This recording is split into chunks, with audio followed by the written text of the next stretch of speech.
नमस्कार साथियों।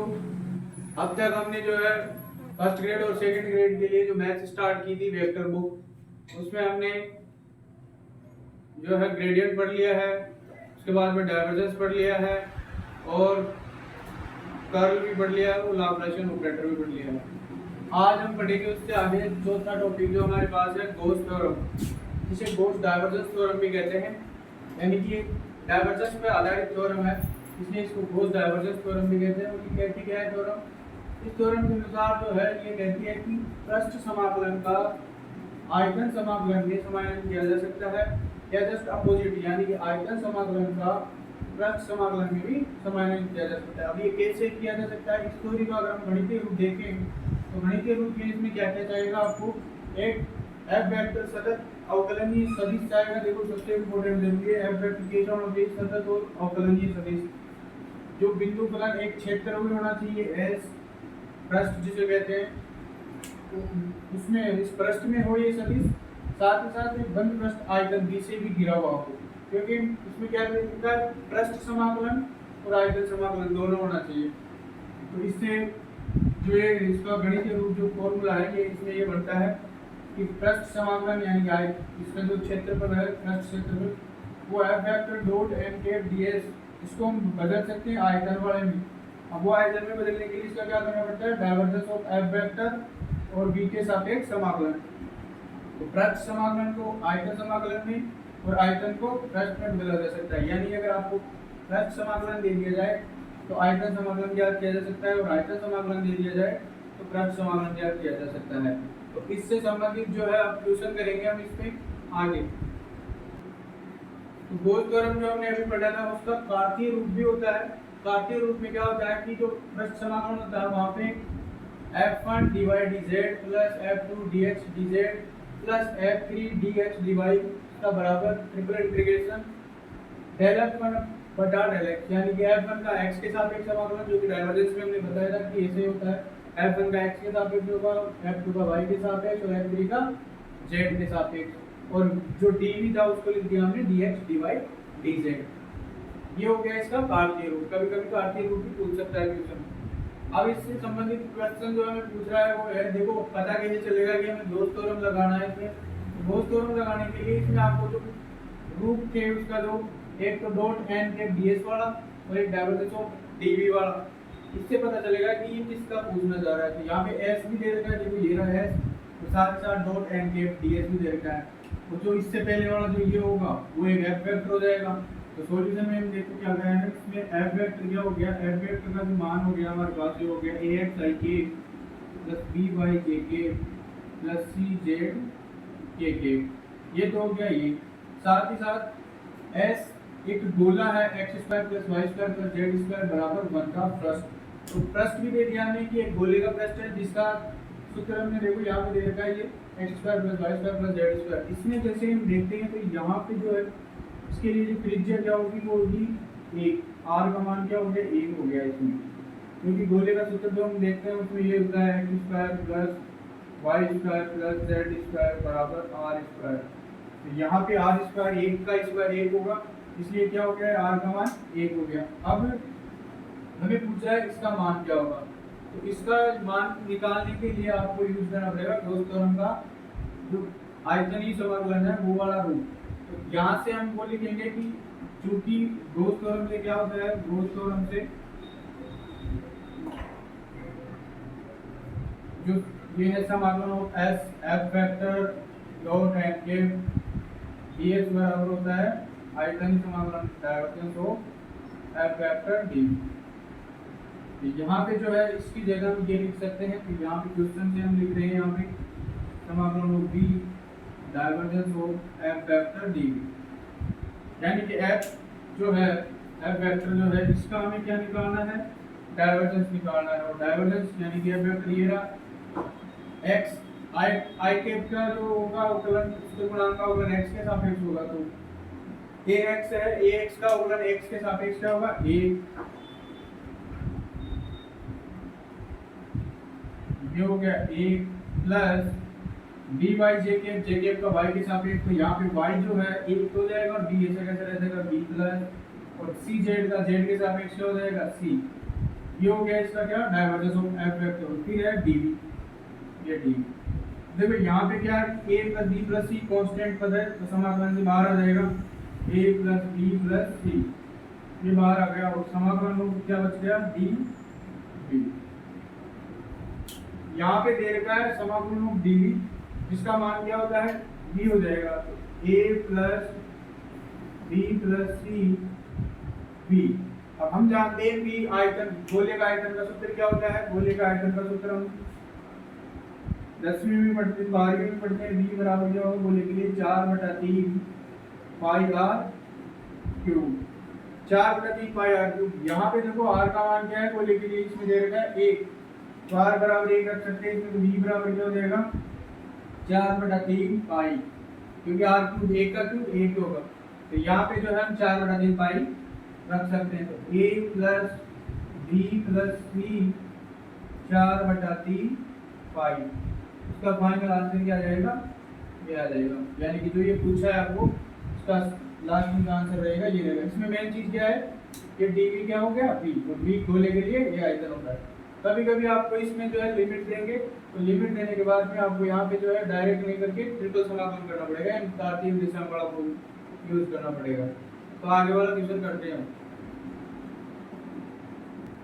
Next question जो गॉस थ्योरम जो हम पढ़ रहे हैं इससे संबंधित है। यहाँ पे जो कैसे पता चला, क्योंकि dot and F D S दे रखा है इसमें, जिसमें पूछा क्या है हमें कि एक एफ वेक्टर जो ये है x cube minus y z i के माइनस 2x² वाई जे के प्लस 2k डॉट एन के डी एस बराबर क्या होगा, जहाँ s निर्देशित तलों तथा x y z तीनों का मान बराबर है a के, इनसे घिरा हुआ पृष्ठ है।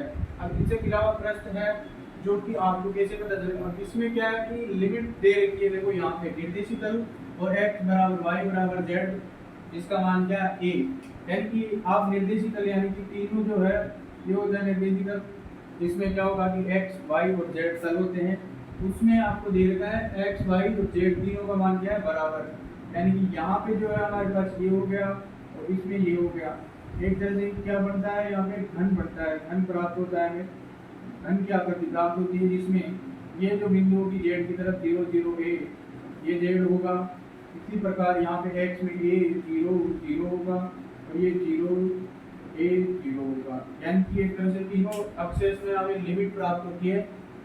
अगर x अक्ष में जाते हैं तो वहाँ पे भी 0 से a है लिमिट, यहाँ पे y में भी 0 से a है और z में भी 0 से a है, यानी कि तीनों की लिमिट क्या होगी 0 से a 0 से a और 0 से a, क्योंकि यहाँ पे 0 से क्यों है, क्योंकि ये मूल बिंदु 0 0 0 होती है। तो इसका मतलब क्या हो गया, कार्तीय निर्देशांक वाला रूप इसमें काम में आएगा। तो इसमें हम देखते हैं अब यहाँ पे क्या होगा, सबसे पहले गॉस थ्योरम से हम इसमें सोल्व करते हैं। तो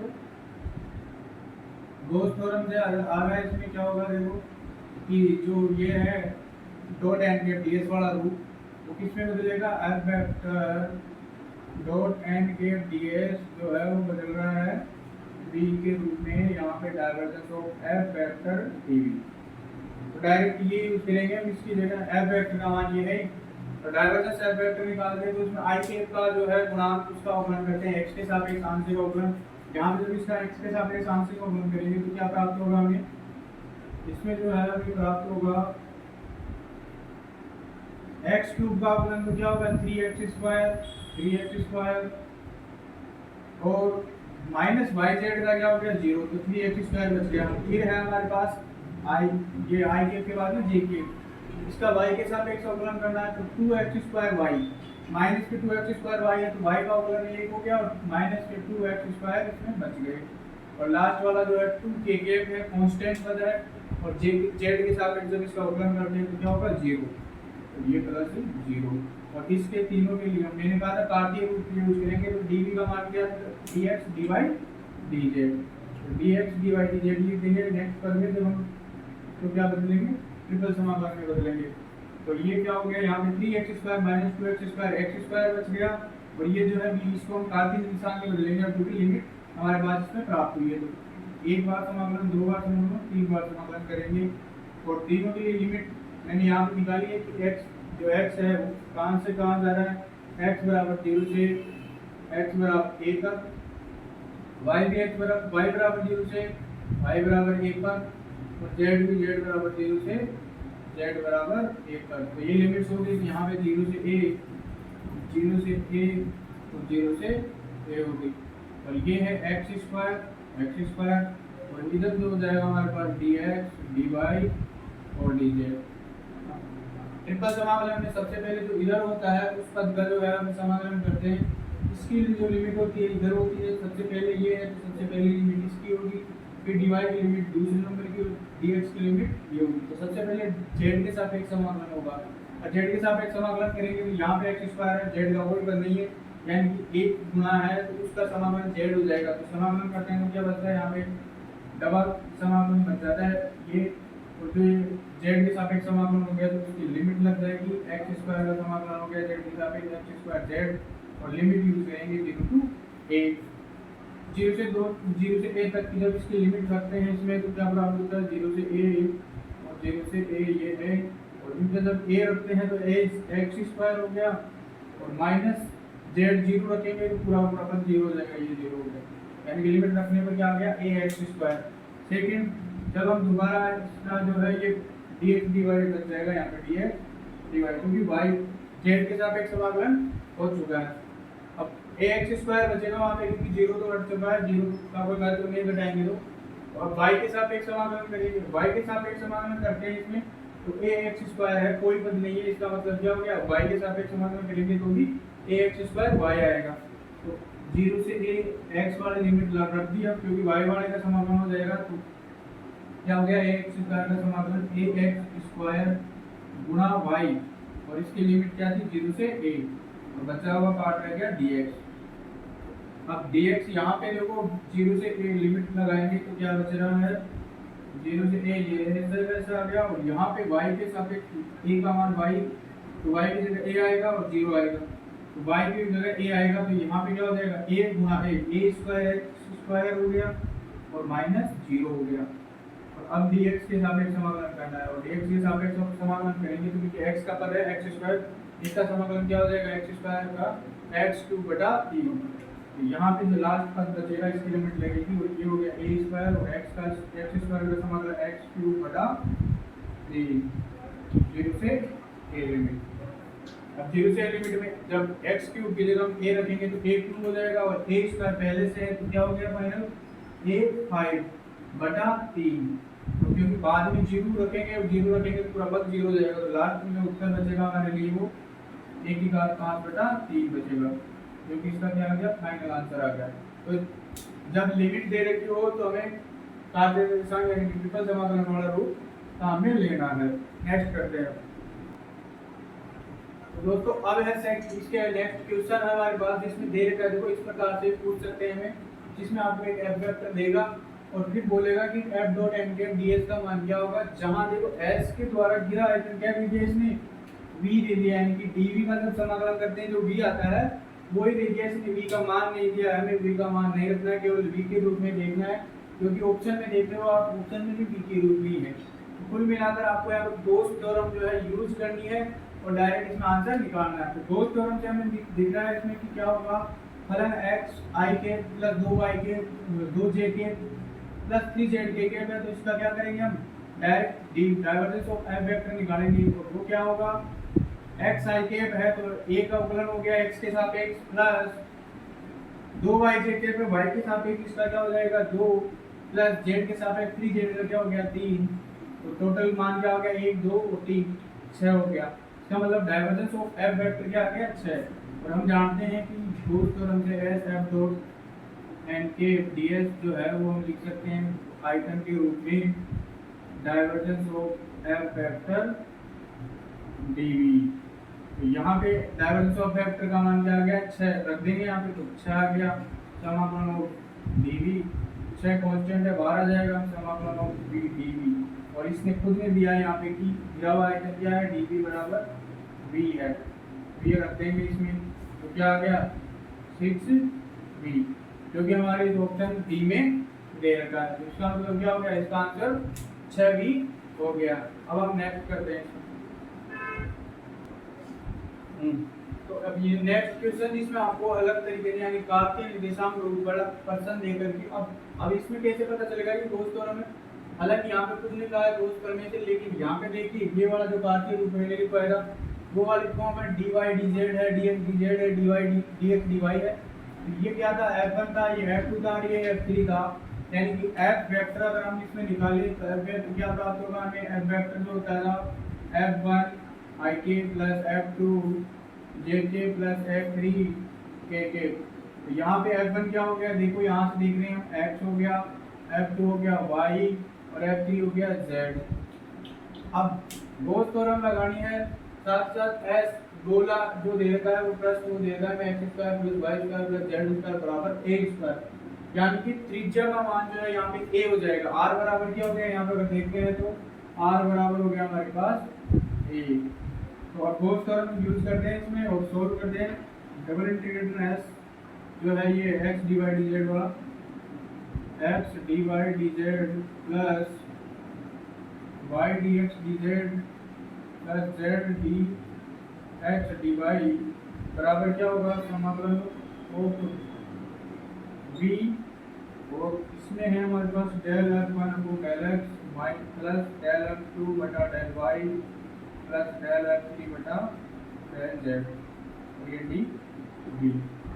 f1 f2 f3 का मान हमारे पास है, x के सापेक्ष f1 का अवकलन करना है, y का जो है f2 का y के सापेक्ष, f3 का z के सापेक्ष। तो यहाँ पे मान भी देगा f1 f2 f3 का मान x y z है। तो x का सापेक्ष x का अवकलन x के सापेक्ष करेंगे तो क्या हो गया, 1